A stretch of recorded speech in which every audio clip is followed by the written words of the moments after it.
Fluksi në rritje i turistëve që vizitojnë Shqipërinë ka sjellë edhe një shtim të incidenteve në zonat malore apo në kanjone, ku një pjesë e madhe e rasteve përfshin vizitorë të huaj. Terrenet e panjohura, mungesa orientimit dhe kushtet e vështira natyrore janë ndër faktorët që shpesh shojnë në situata emergjente. Shumë turistë zgjedhin të eksplorojnë shtigjet malore pa ndihmën e guidave lokale, duke u ekspozuar ndaj rreziqeve si humbja orientimit, dëmtimet fizike apo bllokimi në zona të paarritshme. Njohuritë e kufizuara për terrenin, motin dhe nivelin e vështirësisë së itinerareve e bëjnë edhe më të lartë rrezikun e aksidenteve.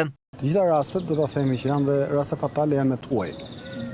Sepse është kjo pjesa e atyre që shkojnë pa guida, e para dhe pa informacionin e plot.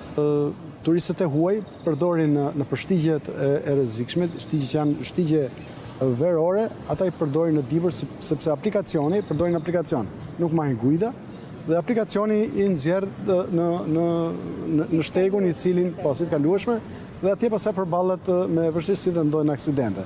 Për t'u përgjigjur rasteve të tilla, pranë Federatës së Alpinizmit funksionon prej disa vitesh grupi vullnetar i kërkim shpëtimit malor. Në bashkëpunim me strukturat e emergjencave civile, ky ekip ka ndërhyrë në 10 operacione për lokalizimin dhe shpëtimin e turistëve të humbur ose të lënduar në këto zona.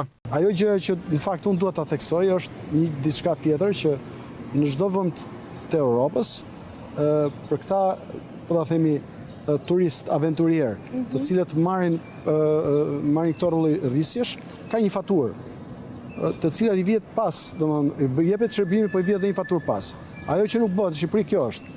Domethënë, nëse po ta themi, shkon helikopteri i forcave të armatosura apo edhe i urgjencës kombëtare të shkon në vend ngjarje dhe i jep ndihmën, në fund fare edhe dikush duhet ta paguajë këtë gjë. Sipas ekspertëve, një nga problemet kryesore mbetet fakti që shumë turistë nuk përdorin guida të licencuara gjatë vizitave në zonat malore. Për këtë arsye, institucionet dhe organizatat e fushës kërkojnë forcim të masave parandaluese, duke përfshirë vendosjen e sinjalistikës së plot përgjatë shtigjeve, përmirësimin e informacionit në platformat zyrtare turistike dhe ngritjen e infopointeve në destinacionet më të frekuentuara. Këto masa synojnë të rrisin sigurinë e vizitorëve dhe të ulin numrin e aksidenteve në natyrë.